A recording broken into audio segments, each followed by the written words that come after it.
Si Daryl kasi marami pa talaga tayong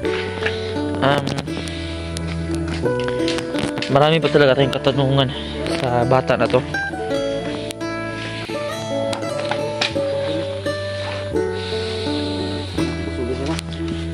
Lah, uy, pinaglaruan mo na naman yung ano, lalagyan ng soft drinks.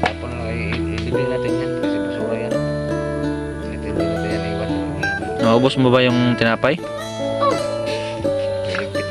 Mabuti no, naubos mo. Natin na. Ito, sigurado ako hindi na talaga nalalaban to, no? Baho na. Ano ba yung ulo mo? May na basura din. Tignan natin to, guys. Oh? May basura to. Yan pa. Ano si Daryl? Haba ng panahon. Ano ba amoy mo? Parang amoy ano ka? Saging? May wakwak-kikik na kablo naman. Parang amoy dayin yun, no ka? Hindi na talaga naliligo tong batang to. Ilang taon kang kailan yung huling ligo mo? Luga matagal na? Hindi mo na naalala? Kita mo nga ako, hindi na nga naalala yung kailan siya nga huling naligo. Sige, gawin natin ha. Pag next na punta namin dito, maligo ka ha. Kasi may mga damit ka na susuotin. So, dapat malinis yung katawan mo, mabango, para babagay naman yung suot mo, di ba? Ano ka? Maligo ka? Tsaka yan o, yung chinilas mo, ano natin yan, lilinisan natin yan. So gusto mo ba ng ganitong chinilas ko? Oh, parehas tayo. So ito, yan na yung mga gusto mo. Yan mo. Kung may pagpalain tayo ng Panginoon, may tumulong sa atin, hindi malayo na maano ka din, hindi malayo na magkakaroon ka rin ng ganito, Daryl. At ano, ba't natulala ka? May nakikita ka ba? Kaman? Tao? Ayan mo, kung magkakaroon kami ng ano, makakabili ka din ng ano mo, Daryl, ng damit, yung face mask, yung buhok mo. Siguro mahaba na yung buhok mo, no? Oo, mahaba na yung buhok. Tapos magupitan ka, pupugi ka na, marami ka ng cheeks. At bibigyan ka namin ng ano, ng face mask, no? Sige, ganito. At ano, gutom ka pa ba? Uy, wag mong sarayin yan, baka maghaya ka kay Muy Muy, no? Ano, gutom ka pa ba? Ano? Ha? Busog ka na?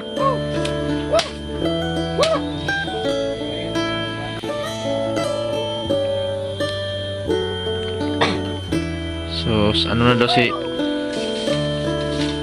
Daryl, no? Ano na daw? Busog na daw. So, anong oras na ba ngayon, no? Malapit na malapit na mag alas 4. Dapat nga kanina, Daryl, dapat nga nag-ano ka na, nag-umagahan, nananghalian. Dalawa na yung kinakain mo.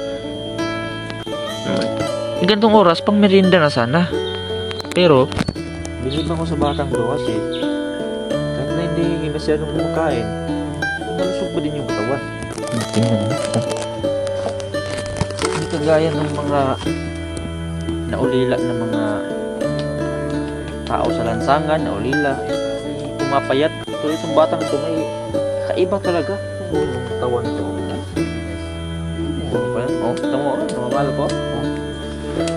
Ayan yung pahawak, diba? Malusog talaga at saka mataba yung katawan niya. Bilib ako sa batang to kasi ganito yung ano niya, ganito yung pangakatawan niya kahit na hindi sila kumakain. Kasi sa totoo lang, First time niya pa talaga itong kain. Ngayong araw, di ba? Ngayong araw, yun pa lang yung nakain mo. Di ba? Yun pa lang yung nakain niya, oh.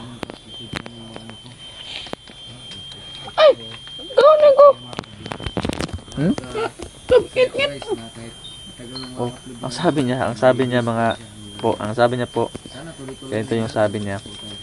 Kumain daw siya pero nung gabi pa daw.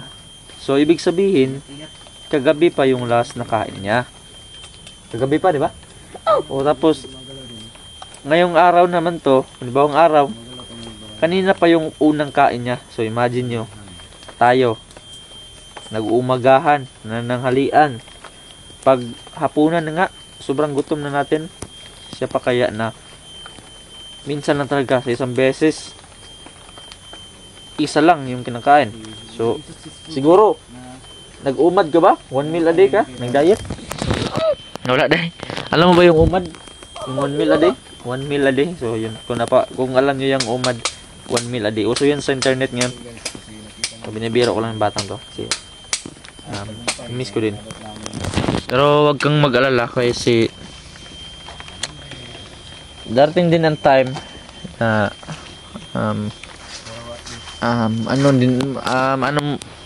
papalagay din sa atin ang panahon, Daryl.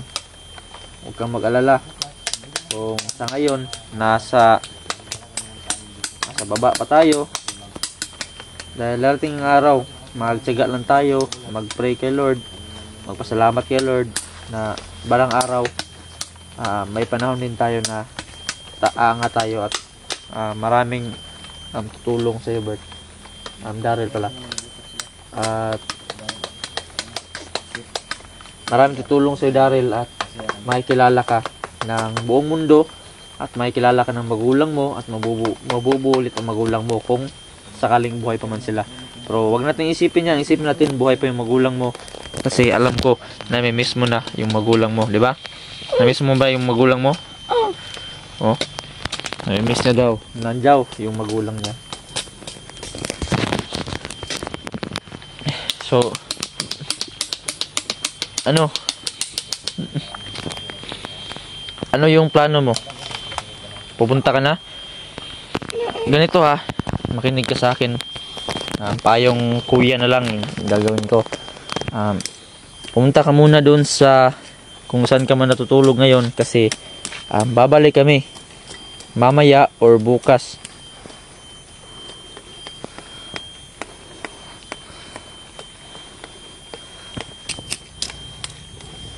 So ganito yung gagawin natin, Bert. Daryl.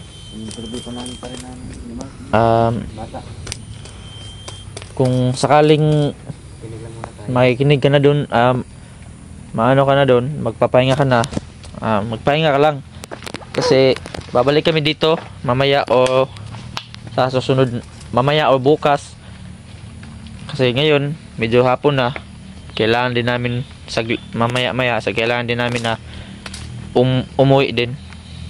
So sana wag kang malis dito ha, at sana wag kang magdalamig ka ng lugma. Wag kang magtitiwala kung sinong tao. Huwag kang mapapakita dito may ibang or vlogger ba ron ha, na magpunta dito, baka masama. Sana antayin mo kami na pumunta dito. Kung may pumunta man na mabuti yung intensyon, ikaw na ang bahala. Basta wag kang masyadong magtitiwala ha. Hindi basta magtitiwala, basta hindi. Ano yung mukha namin ha? Tandaan mo yung mukha ko. Tandaan mo ha. Kami ni Papa, tandaan mo na nandito lang kami at kami yung mapagkakatiwalaan mo dito. Ha? Kasi tutulungan ka namin. Wala kaming masamang intention sa iyo. No? So, yun no. Nakausap na natin si Daryl. So, maya-maya saglit, uuwi na rin kami at ko muna si Daryl ito. Ihatid sa kanyang bahay. Nandiyan na naman. At sana din noon na mapasyal din natin si Daryl sa bayan, kahit man lang makita niya yung mga tao doon, maraming tao, mapasyal, makakain ng masarap na pagkain, na ulam. So ganun yung